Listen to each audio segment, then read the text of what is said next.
সেরকমভাবে সোশ্যাল মিডিয়াতে আসতে পারিনি, তার কারণ হচ্ছে আমার এক্সাম চলছে, সেই কারণের জন্য। কারণ আমার বাড়ি থেকে তো কলেজটা অনেকটাই দূর।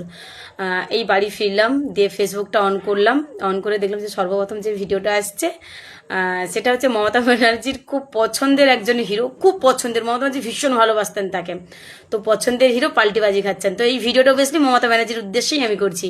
ম্যাডাম, আপনি মুখ্যমন্ত্রী ছিলেন ঠিক কথা, কিন্তু ভীষণ বোকা ছিলেন আপনি, এই যে অল্পতেই বিশ্বাস করে ফেলেন সবাইকে।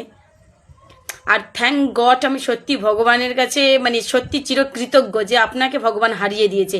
আপনাকে না হারালে আপনি তো বুঝতেই পারতেন না যে আপনার আশেপাশে তো কালকে উঠে ঘুরতো। আপনি তো মানুষগুলোকে চিনে নিলেন।